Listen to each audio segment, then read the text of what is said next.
Olá pessoal, o evangelho de hoje é Mateus 16, 13 a 19. Nesse evangelho, Jesus pergunta aos discípulos o que diz o povo que ele é. Quem é ele para o povo?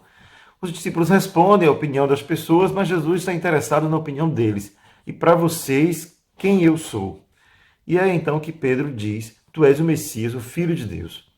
E Jesus então faz um elogio a Pedro. Pedro não foi nem carne nem sangue, isto é, não foi nenhuma realidade humana que te revelou isso. Foi Deus, foi o Pai quem te revelou. Ora, o fato que Jesus elogia Pedro, justamente reconhecendo que foi o Pai que o revelou, também podemos entender que Jesus se torna também instruído por aquela revelação do Pai. Porque afinal, dentre os discípulos, o Pai escolheu Pedro para anunciar quem ele é, para reconhecê-lo na sua realidade divina, Filho de Deus, o Messias. Portanto, Jesus faz um elogio a Pedro que depois se transforma também em uma responsabilidade, mudando o nome de Pedro. Pedro se chamava Simão, mas agora vai se chamar Pedro, que na língua aramaica se diz Cefa. Mas a palavra Cefa em aramaico é somente pedra, rocha, um rochedo, não é o nome de uma pessoa. O primeiro a receber este nome para o nome de uma pessoa é Pedro. Então Pedro é o primeiro na Bíblia a receber, portanto, esse apelido. Tu és uma rocha, Pedro, e sobre esta rocha vou edificar a minha igreja. Ali a interpretação do significado de Pedro como rocha pode ser várias, né? Porque afinal a própria Bíblia nos apresenta outras imagens para a rocha. Jesus é a pedra angular, mas aí imaginemos que no edifício a pedra angular é aquela que fecha o ângulo do teto, mas a rocha é aquela sobre a qual uma casa é construída. Então aquela profissão de fé de Pedro faz com que aquela promessa de Jesus diga que é sobre Pedro, a primazia de Pedro. Pedro que tomou a iniciativa e que, por revelação do Pai, diz aquilo que Jesus é, portanto, se tornou aquele sobre o qual Jesus vai construir a sua igreja. Ele diz: A minha igreja, Pedro, vai ser construída sobre esta rocha que você é. Tu és Pedro.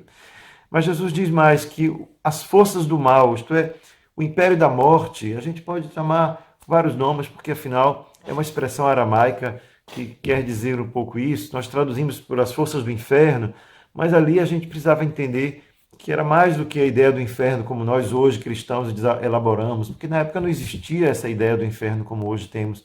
Vamos tentar entender então o império da morte. A morte não vai destruir esta igreja que é fundada sobre esta verdade, que eu sou o Messias. Por que dizer assim a morte? Porque de fato Jesus ressuscitou. A morte não destruiu aquilo que ele construiu com os discípulos, e nem tampouco a morte dos discípulos vai destruir. Portanto, o império da morte, que vai alcançar a todos, não vai prevalecer. Não vai prevalecer a morte sobre a realidade que agora eu anuncio e sobre esta rocha que tu és, esta verdade da revelação de que eu sou o Filho de Deus, vai então construir no mundo futuro todos os outros discípulos sobre esta rocha.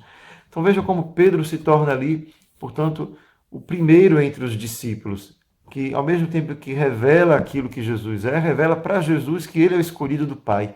Foi o Pai quem te revelou, Pedro. Mas o evangelho continua e Jesus vai dizer ainda a Pedro: Pedro, toma as chaves do reino. E a ideia das chaves também encontramos no profeta Isaías, né?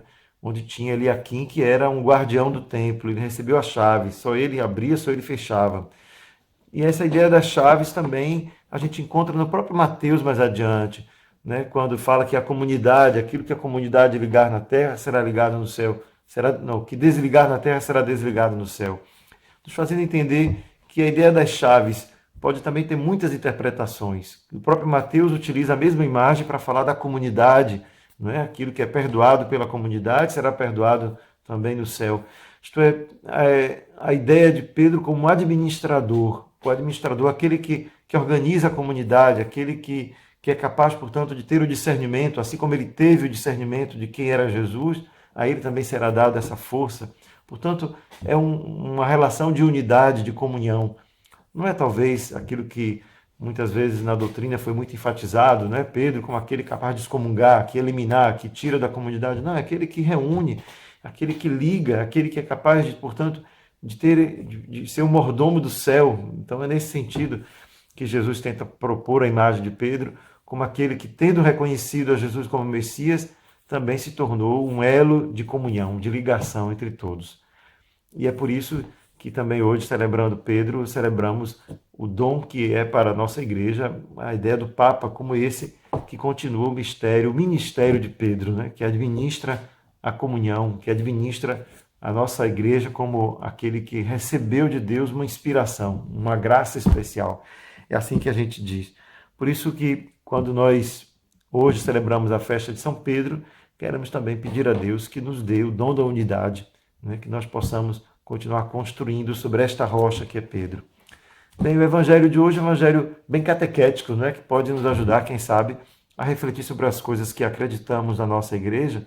Porém, eu acredito que para a vida pessoal, quando pensamos nisso, pensamos que a profissão de fé de Pedro, tu és o Filho de Deus, o Messias, e que foi o Pai quem revelou a Pedro, é também um convite a nós, não é? Somos também inseridos nesta comunhão de igreja e que reconhecemos também com Pedro que Cristo está presente, que Ele é o Messias e que, portanto, a morte não haverá de prevalecer.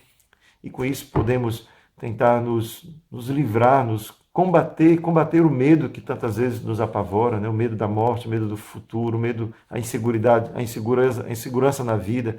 Tudo isso pode encontrar nessa palavra de Jesus uma confiança maior. Então, que Deus nos ajude a ser parte desta igreja que recebeu de Cristo a força de prevalecer sobre o mistério, sobre o império do mal, o império da morte, porque a vida de Jesus permanece em nosso meio. Um grande abraço